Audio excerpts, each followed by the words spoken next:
Pwede siguro, pero sa tingin ko lalo kay Senator Alan Cayetano, palakulin mo man yung mukha nun, baka tatalbog lang mo yung palakol. And that's just my opinion, ho.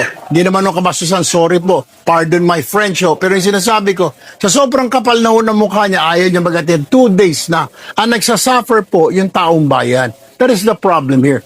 Kaya nga po, panawagan ko sa kanya, and I'm sure he's watching, and I'm sure magla-live na naman siya mamaya dahil vlogger na po yata si Senator Cayetano. SP Cayetano, parang awa mo na pumasok ka na bukas, 10 ng iyong mga kasamahan para magkaroon po tayo ng quorum.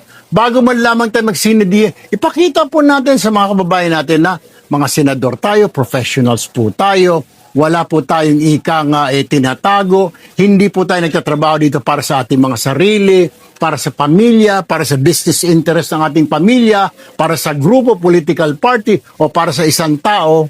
Now, we're here to work for the entire nation.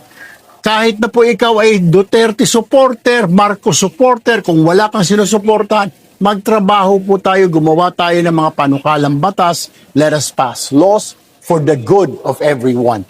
Tungkol naman dun sa Senate Blue Ribbon Subcommittee, sabi ni SP Cayetano, tuloy na tuloy ang pagdinig nila kahit wala pang minority representation. Pero pwede raw dumalo ang minority bloc doon. Ano po ang inyong reaksyon dito? Wala po kaming pakialam doon, hindi gusto niya. Sige po, hindi po namin haharangin. Kung gusto nila magkaroon ng committee hearing po, subcommittee, yung Blue Ribbon, okay lang po yun. Napo na lang po kasi namin na bago ka magkaroon ng subcommittee, dapat po muna, i-create mo muna yung committee.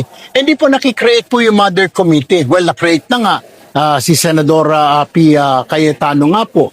Dapat po siya po, dadalhin po sa floor yun para aprubahan po ng lahat na magagawa tayo ng subcommittee. Ganun po yun ang proseso. Hindi po yung rekta na lang. Pero okay pa rin po yun sa amin. Napag-usapan namin sa minority. Sige po, mag-subcommittee po kayo. Kung mag-iimbita kayo, sasama ho kami. Kung may invitation po kami.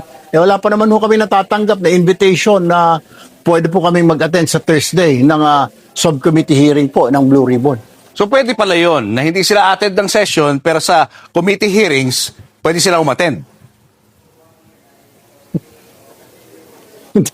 Hindi ko nga maintindihan. Parang Julius, kanina ko pa hinahanap sa rules dito. Napudpud na yung daliri ko kahahanap ng pahina kung saan doon na hindi pwedeng sa session, okay lang hindi sa session, pero pag committee hearing po pwede. Hindi ko maintindihan talaga parang Julius. Talagang kanina ko pa hinahanap, wala akong makita at inutusan ko na rin po yung aking mga abogado, pati yung communication staff ko, wala ko kami makita.